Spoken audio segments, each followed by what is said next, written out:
Hey traders, Jason here from Leavitt Brothers. I hope all is well with you. In this video, I'm going to further discuss the concept that there's a bull market somewhere. I've posted the following chart in a few other videos I've done, and it's worth repeating because it's so important. It's like literally at the heart and soul of like how really good traders make money. Okay, I've talked about how, let's say this is a distribution of gains and losses of all the stocks in the S&P 500. Let's say there's like 500 bars here. The S&P might be like here. Maybe it's like 5%, 10%. It just depends on what the scale is. But notice that, like with that being the case, most stocks will underperform, but only a pretty small percentage or a much smaller percentage outperform, do better than the S&P, and an even smaller percentage outperforms by a wide margin. This is typical. Okay, this is normal. This is happening at all times. Okay, because when you have like one stock that goes up 100%, over here, you can have like 10 stocks that drop 5% or 10% over here. So for every big winner, there's 5 or 10 or 20 losers, which is why if the S&P is here, you're going to get like 80% of the stocks that underperform and only 20% that outperform and only like 10% or less that really outperform by a wide margin. So if you want to make money, you have to be in the stocks over here. You have to be in the winners, okay? So here's the S&P 500 over the last, since mid-February, okay? And as you can see, obviously it doesn't, the net is nothing, okay? We're literally unchanged since the end of February. Yeah, it went down, up, down, up, down. It's been up and down, up and down. But the net since late February is nothing. It hasn't moved, okay? But beneath the surface, there's been a lot of big movers, okay? So if you index your money to the S&P, you're flat. If you invest conservatively, you're flat. If you have a diversified portfolio, you're flat because by definition, if you're diversified, you're basically just indexing your money to the S&P 500 anyways. But if you look beneath the surface, there are a lot of big winners, and that's what I'm going to go over. I'm going to go over some big winners here, just so you can see how we operate at Leavitt Brothers. Okay. So again, S&P flat over the last several months. Here's Bison. Okay. During the time the S&P is flat, this stock's gone from like 30 up to 60. Okay, it's more than doubled. We profiled it here when it was in April. Okay, still had a pretty wide range, like a 10% range. But it eventually broke out and moved up to the mid-60s, okay? So S&P flat, this stock's up like 30%, okay? Here's Cree, okay? This is a stock we profiled as a long-term pick. It had resistance here at 40 that went back several years, okay? You can't really see it here. So we had this as a play at 40. It broke out, pushed up about 10%, came down, tagged its 30-week moving average, which had done before, and then now it's taken off. So it's gone from like the high 30s up to 50. So a nice solid move. Here's Brinker, broke out. Well, not broke out, but paused at its 30 here, took out the moving average, came down, tested it, was kind of sloppy. Maybe there was a trade on a shorter time frame. Comes up, comes down once again, and tests the 30 here and here, and then takes off. Okay, this is a sequence we look for all the time, for it to get above a moving average, come down and test at a moving average, and then takes off. Okay, but the point of the whole video is this stock just moved from like the mid 30s up to 50. Okay, so the S&P 500 is flat. This stock's up, what, mid 30s to 50s, like 50%. Okay, there are bull markets somewhere at all times. Okay, whatever the market's doing, there's always going to be a small percentage of stocks that are doing really, really well. Okay, and your goal is to find those stocks. Okay, if you don't find those stocks, you'll never outperform the market. It's not possible. Okay, I mean, if 80% of the stocks underperform or trade on par with the market, the only way to actually outperform the market is to be in the small percentage of stocks that do really well. Okay, here's Express. We played this one twice. Got above the 50 over here, tested it here, played the breakout, then consolidated again here. This open here was earnings, and then its stock immediately fell back down into range. So if you just ignore the open, it consolidated for a couple weeks here and then broke out again. Really, really nice trade. Okay, so again, the stock overall went from like low 7s to high, to mid 10s, high 10s. That's like a 50% move. Market does nothing. This one moves 50%. Okay, that's what we do. Okay, you got to look beneath the surface and find the bull markets. Fossil, another nice sequence. Okay, gets, gaps up above its 50, comes down, gets support here, kind of bases right above it, takes off. Okay, we actually didn't even post it until it got up to here.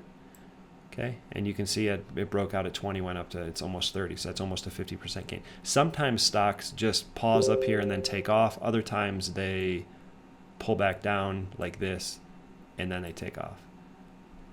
Okay, in this case it just went.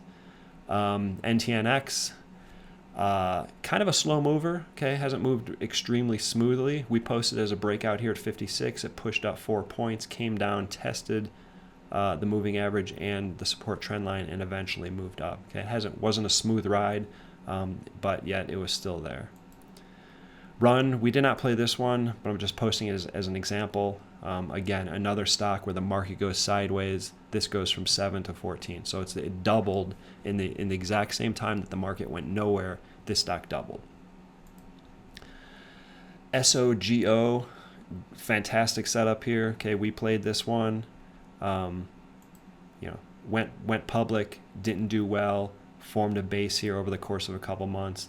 We have easily definable resistance at 10 based on the price action, and then 10 being a big fat whole number that really gets your attention. Breaks out, and it's been up since. It's been kind of volatile, but 10 to 13 and change is a pretty good move for under 2 weeks. Really good trade there. Square's been on our list for several months. I mean, it's been on our list since going back to like last November. We've basically, it's a great company, it's a great stock. Yes, there are some 20% pullbacks here. That's a big pullback. That's a big pullback. But you know what? If you love a stock and the stock is acting well overall and it's doing really well on the weekly time frame, then these pullbacks are not scary. They're actually buying opportunities. Okay, so when I see a great stock that I really like and it does one of these pullbacks, I'm licking my chops. I'm edge of my seat, thinking like, yes, I don't have to chase it higher. I can actually buy a dip. So Square's been on our list since back in the fall, late fall, early winter. Dips have been buyable. Breakouts have been playable, but they haven't always been smooth. So if you played a breakout here, you made money, but then gave it back. If you played a breakout here, that one worked better. I've played it several times just buying dips. Twitter we did not play.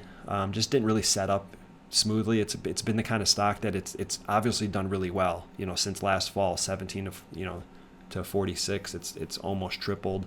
Done really, really well. I can never just find a smooth, graceful entry.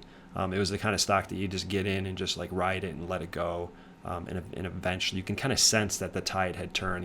They were in the dumps for a long time, and you can sense that once it started going, you could sense that, all right, the ride might not be very smooth, but it's probably going to continue going up. So we didn't play this one, but still a good one. Again, the purpose here is to show you an example of a stock. I mean, this thing just went from 30 to 46. It just went up 50% in a couple months. The market during that time went nowhere. Under Armour, done really well, gapped up above its 50, tested the 50 like here, kind of sloppy test here. We got some support over here.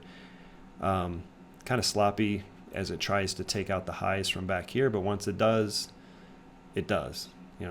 Big candle there, little rest, and then another big candle. So this one's done really well. It's gone from like 16 to 24, so 50% move. So the market's going nowhere, and this stock goes 50%. Wix, not a huge mover for us. We just played the breakout at 90, went up to 100, quick 10% move. I'll take it. Okay, so again, my point here is that whatever the market does, there's always a small percentage of stocks that outperform by a wide margin. And if you want to do well in the market, you have to find those stocks. That's what we do at Leavitt Brothers. We look beneath the surface and we find where the bull markets are. Over the last several months, the S&P 500 has done absolutely nothing. If you index your money to the S&P, you're doing nothing. If you have a diversified portfolio, you're doing nothing. But if you look beneath the surface and you find where these mini bull markets are, you get quick 20, 30, 40, sometimes 50% moves. Not necessarily quick. Sometimes they last a couple months. They're great trades. That's what we do at Leavitt Brothers. Okay, that's what we kind of specialize in. We whatever the market's doing, we're going to look beneath the surface and find the bull markets. Okay, for all I care, this pattern can continue for the next year. Okay, I think it's a perfect trading environment for the market to move sideways in a wide range, for the indexes to move sideways in a wide range, but then there's some volatility beneath the surface. That's perfect. Okay, I actually find this to be easier to trade than just a market that just relentlessly goes up.